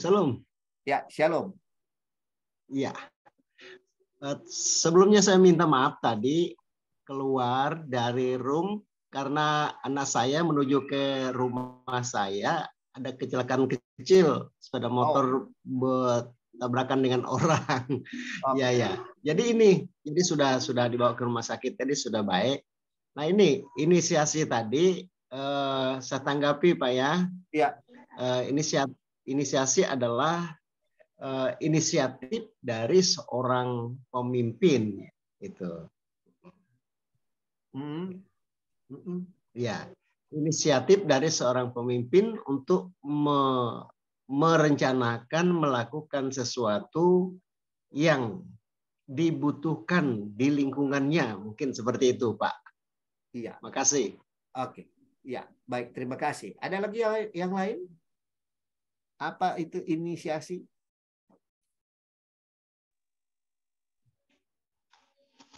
Barangkali gini Pak, ya, silakan. Inisiasi itu mampu untuk sebagai penggerak mula dari suatu betul. Ya, gitu Pak Jali. Betul. Ya, jadi sebenarnya inisiasi ini adalah bagaimana Anda menggerakkan orang lain, bagaimana Anda bisa menonjolkan orang lain gitu. Ya. Ini yang memang menjadi kriteria. Kalau Anda sendiri sebagai seorang pemimpin tidak mau disaingi, bagaimana Anda bisa menjadi pemimpin pengembangan komunitas? Nggak bisa. Anda akan menjadi pemimpin pengembangan komunitas atau community development leader, itu Anda harus memang punya kemampuan untuk menonjolkan orang lain, bukan menonjolkan diri Anda. Rasa-rasanya ini memang gampang-gampang susah. Gampang diucapkan tapi susah diterapkan. Nah, karena itu memang perlu yang namanya proses belajar. Bagaimana Anda mengedepankan kepentingan orang lain. Itu dulu. Ya. Baik orang lain itu dalam artian pengikut maupun yang saya katakan yang kelas-kelas yang lalu, situasi kepemimpinan Anda, masyarakat di sekitar Anda. Ya. Karena sekali lagi, tidak bisa Anda merangsang minat orang lain kalau Anda sendiri tidak mau disaingi oleh orang lain. Gitu. Ya, saya ambil contoh di salah satu STT yang saya ajar di Kota Manado itu, pada satu saat saya sebenarnya ada janjian ketemu dengan beberapa mahasiswa yang bimbingan skripsi. Pada saat yang bersamaan, masuk telepon ke saya dari kru TVRI Sulawesi Utara untuk minta pernyataan saya tentang pendidikan, kualitas pendidikan di Sulawesi Utara. Nah, saya langsung perkenalkan kepada kru TVRI Sulawesi Utara. Saya dosen. ini mahasiswa-mahasiswa saya. Bagaimana? Kayaknya lebih afdol kalau suara mahasiswa juga didengar, jangan cuma suara dosen. Ya, Anda perhatikan. Dan ketika itu muncul di wawancara TVRI, itu teman-teman dosen langsung bilang, "Wis, ini dia memang betul-betul pemimpin." Ya, pemimpin itu harus orang yang bisa mengangkat orang lain tanpa merasa takut disaingi, tanpa merasa takut, "Wih, nanti kalau saya tampilkan di TVRI dia lebih top dari saya." Siapa bilang? Siapa yang bilang seperti itu? Ya, tidak seperti itu, tidak selamanya akan seperti itu. Nah, karena itu mari mulai kembangkan kemampuan Anda untuk menginisiasi dan merangsang minat orang lain. Ya, itu syarat yang pertama. Yang kedua, kalau Anda ingin menjadi seorang pemimpin pengembangan komunitas, maka Anda perlu memanajemeni dan mengelola dukungan. Ya, sorry, kadang-kadang dukungan itu membuat kita dalam tanda petik ya makan puji. Apa ya bahasa Indonesia makan puji? Sombong, ya. Kadang-kadang dukungan-dukungan pujian-pujian itu membuat kita sombong, membuat kita lupa diri. Tapi sekarang mari coba kita mulai memanajemeni. Karena persoalannya begini, setiap pekerjaan yang Anda kerjakan, setiap apapun hasil dari pekerjaan itu, ada yang memuji, tapi ada juga yang mencela. Gitu. Nah, persoalannya bagaimana Anda memanajemeni kedua-duanya sehingga tetap produktif bagi Anda. Orang cela Anda tidak akan merasa karakter Anda dimatikan. Tapi juga orang yang memuji Anda juga tidak lalu kemudian menggali kuburan bagi diri Anda sendiri. Itu manajemeni. Ya, kelola dukungan itu sebaik-baiknya sehingga akan membuat Anda lebih produktif. Yang ketiga, memiliki kemampuan untuk rekrutmen orang-orang yang tepat. Nah, minta maaf, seringkali the right man in the right place oleh orang Indonesia seringkali diterjemahkan sebagai like or dislike. Orang ini saya sukai atau tidak?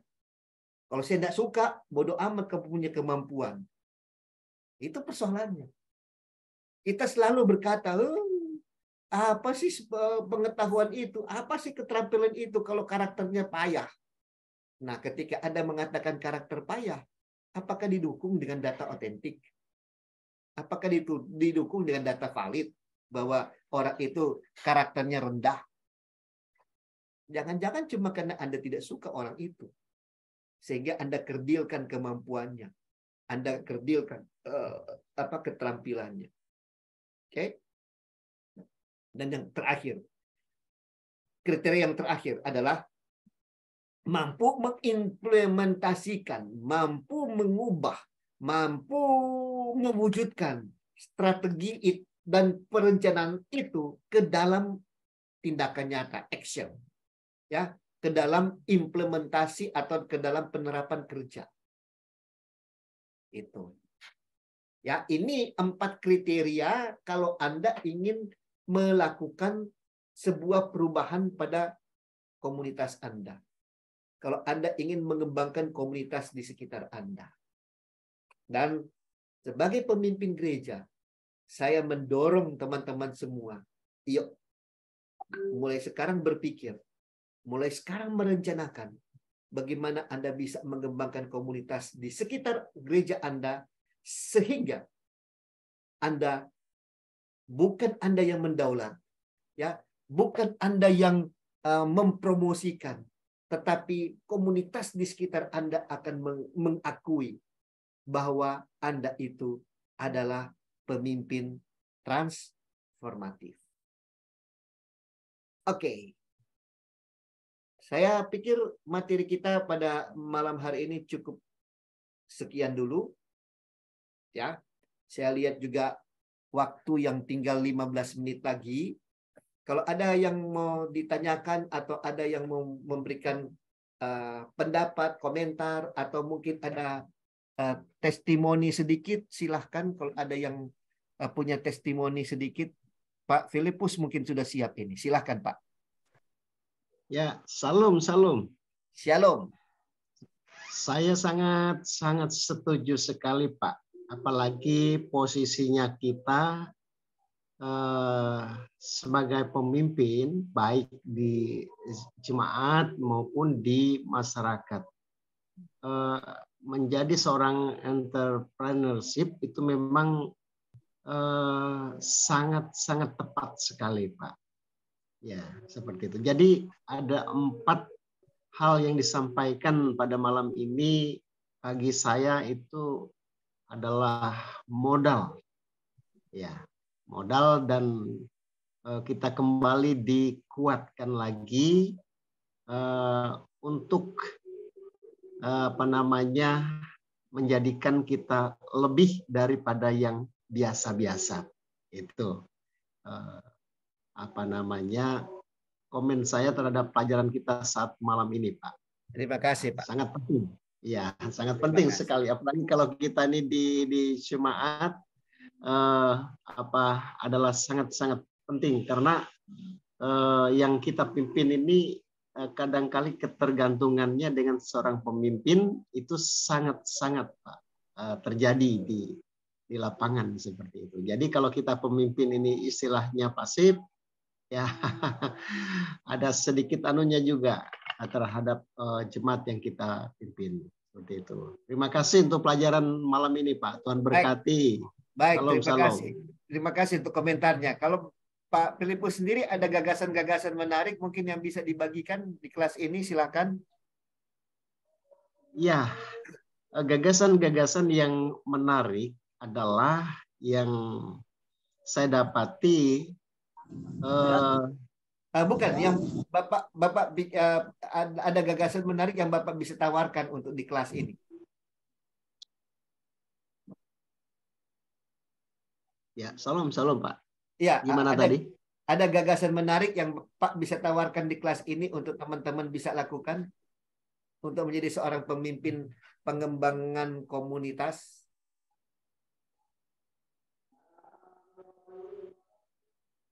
Ada ide-ide, ada ide-ide penting. Apa ada ide penting yang bisa disampaikan, di-sharing? Maaf kurang jelas ini, Pak. Apa Bapak selain daripada rekomendasi kelas tadi, apa Bapak punya ide menarik yang Bapak bisa tawarkan di kelas ini untuk kalau menjadi seorang pemimpin mengembangkan komunitas itu seperti ini? Ada? Belum Pak. Belum. Baik. Baik kalau begitu. Ya. Baik, terima kasih. Oke. Ada lagi yang lain? Pak Budi mungkin? Ada komentar, ada tanggapan, atau mungkin ada gagasan-gagasan? Silakan Pak. Sementara belum dulu Pak Roni. Oke, baik. Terima kasih. Pak Yusak? Silakan. Oke, Pak. Ini dari tadi memang saya melihat, bukan dari tadi malah dari minggu kemarin ya, bahwa kita seolah membicarakan masalah komunitas di sekitar kita lah. Betul. Gereja yang berdampak bagi lingkungan kalau saya lihat ya. Iya betul. Nah, cuman kalau dari judul dulu ya webinarnya adalah pemimpin transformatif di gerejanya yang mengalami istilahnya ada 5 generasi.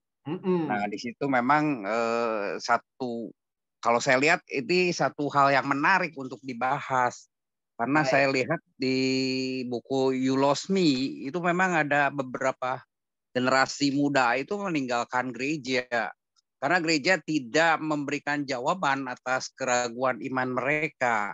Baik. Nah ini kan mungkin dari beberapa sisi generasi itu kan berbeda-beda menanggapi sesuatu hal gitu. Nah gereja itu seolah menjadi tempat yang malah mengkritik orang-orang yang cukup jujur berbicara tentang gereja yang tidak memberikan jawaban gitu loh. Baik. Nah itu mungkin yang tadinya saya memang tertarik untuk mengikuti webinar ini supaya kita bisa mengatasi orang-orang di gereja menjadi seorang pemimpin yang membentuk komunitas di gereja dulu lah yang lebih baik. Gitu. Maaf ini Pak, mungkin terima kasih. Saya salah tangkap aja.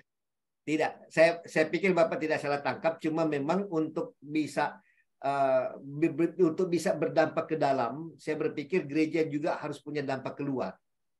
Jadi saya sedikit mengubah, nanti saya akan kembali lagi Pak. Dan saya sudah mempersiapkan, salah satunya adalah dengan saya melengkapinya dengan 2 literatur menarik untuk bagaimana kita sebagai pemimpin gereja bisa memimpin dengan beberapa generasi ini. Buku yang pertama ini adalah buku tua sebenarnya. Mungkin teman-teman yang dari kids juga pernah baca, Good to Great. Ya, saya sedang siapkan buku materi ini dari buku ini. Good to Great. Nah, kebiasaan kita sebagai seorang pemimpin adalah kita berpuas diri ketika pelayanan sudah baik. Gitu. Ya, kadang-kadang kita dalam menghadapi komunitas, bukan komunitas, maaf. Kadang-kadang ketika kita menghadapi generasi di gereja kita terjebak dengan ini kan sudah baik, kenapa perlu dirubah lagi? Gitu. Yang sudah baik tidak perlu dirubah. Padahal perhatikan, yang baik itu kita bisa rubah menjadi yang hebat. Gitu. Ya, nah ini yang sebenarnya menjadi tantangan bagi pemimpin gereja dalam menyikapi gap generation tadi. Dan buku yang kedua ini Pak, Marketing 5.0. Nah, buku ini akan membuat kita bagaimana bisa menghargai teman-teman kita atau anggota jemaat kita yang ada di generasi Y, Z, Alpha. Ya, bagaimana kita bisa merangkul mereka sehingga mereka bisa diberdayakan. Gitu. Tapi itu Pak, nanti mungkin materi-materinya itu akan kita lihat dalam minggu depan. Jadi sekarang saya coba mengantar dulu pemimpin-pemimpin gereja ini masuk dalam bagaimana kita bisa berdampak secara keluar gereja dulu. Seperti itu Pak. Terima kasih untuk masukannya. Terima kasih. Ada lagi yang lain mungkin? Atau Pak, ada Pak Yusa, ada pemikiran lagi yang lain? Silakan Pak. Enggak sih, memang saya kembali ya ikut ke sini. Ya. Memang saya melihat memang gereja-gereja kok memang akhirnya kehilangan orang-orang generasi-generasi berikutnya. Betul. Gitu. Itu yang kita perlu rubah. Yang tadi Bapak bilang betul. Jadi banyak pendeta yang merasa ya kita nggak ada apa-apa, semuanya baik-baik saja, gitu. Nah ini yang kita harus bukakan kepada hamba-hamba Tuhan lah. Betul. Bahwa harus perubahan, harus mengerti jiwa-jiwa muda atau generasi berikutnya. Betul. Gitu Pak. Ya. Tetap materinya untuk itu akan ada Pak. Tapi mungkin materinya itu akan saya ulas mungkin mulai dari minggu depan. Gitu. Kalau untuk kelas hari Kamis kita masih berbicara tentang bagaimana pemimpin itu bisa menghidupi dirinya sendiri dulu tanpa bergantung kepada orang lain. Gitu. Kalau yang untuk dampak gereja untuk komunitasnya, materinya cuma sampai hari ini saja. Gitu. Oke. Baik, ada lagi yang lain mungkin?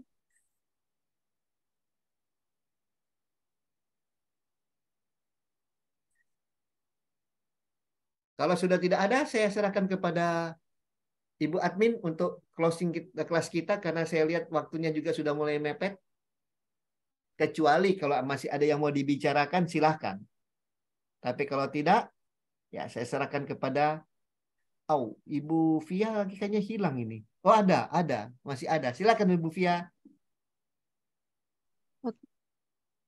Oke, siap Pendeta. Sebelumnya terima kasih untuk materi di malam hari ini. Masih diberikan kesempatan bagi siapa yang masih ingin bertanya karena masih ada 7 menit ke depan. Dipersilakan untuk bertanya lagi. Bertanya atau memberikan komentar atau memberikan pendapat ya. Halo, Betul, Shalom. Pendeta. Ya, silakan. Siapa itu tadi yang bilang Shalom itu? Felipus. Silakan Pak. Ya, Eh, begini, bagi saya pelajaran ini sangat menarik sekali, Pak. Karena begini, khususnya kalau saya lihat ya, ini yang saya alami, Pak ya.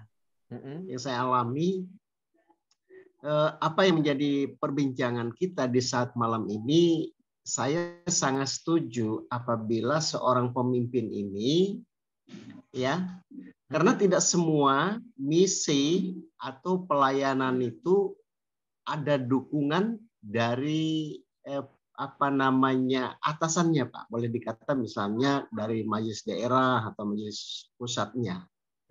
Jadi seorang pemimpin itu memang harus mandiri dia, Pak.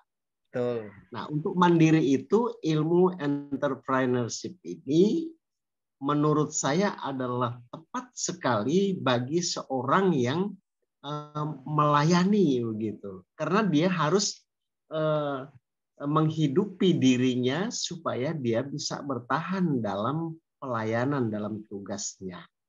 Nah, setelah dia mandiri, kuat, baru langkah berikutnya adalah bagaimana dia memberikan dampak dari apa yang membuat dia mandiri, sehingga itu bisa menjadi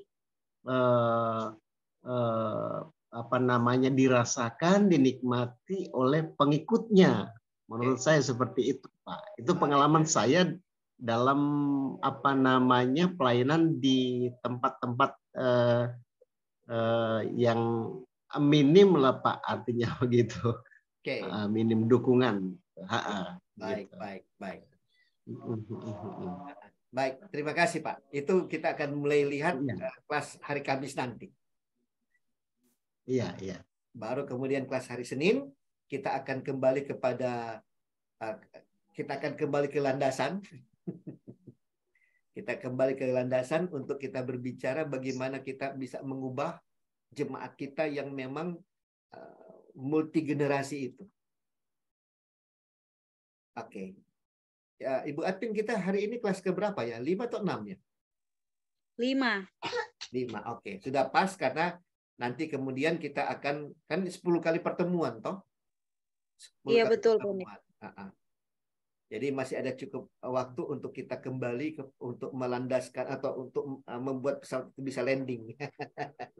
Landing kepada tujuannya, yaitu bagaimana pemimpin-pemimpin gereja bisa mentransformasi gereja, lingkungan yang memang di dalamnya multi generasi itu ada. Oke.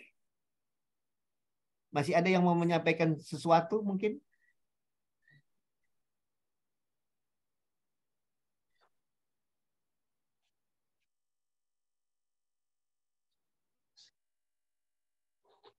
Oke, kalau tidak ada mungkin Ibu admin boleh closing kelas kita karena rasa-rasanya sudah tidak ada yang mau berbicara ini. Oke, siap pendeta. Saya juga melihat sudah ada beberapa peserta yang keluar. Untuk itu di malam hari ini kita akan menutup kelas kita dan saya mohon Bapak Budi Sinaga untuk menutup kita dalam doa. Mari kita bersatu dalam doa.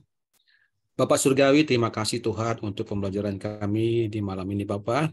Kiranya pelajaran yang kami dapatkan bisa kami mengerti lebih lanjut lagi untuk kami dapat terapkan dalam pelayanan kami. Bapak, kami berdoa untuk Pastor Romi Worang, Engkau memberkati kesehatan, memberkati kehidupannya, memberkati segala sesuatu yang dibutuhkan. Engkau Tuhan memberkati dia Tuhan.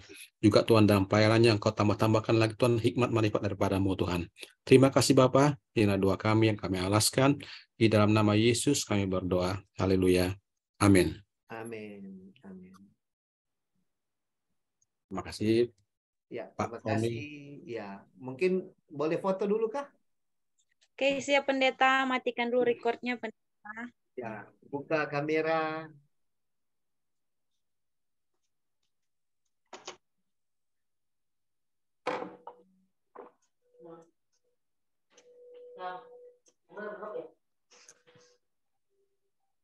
Ada yang belum buka kamera? Oh, sudah.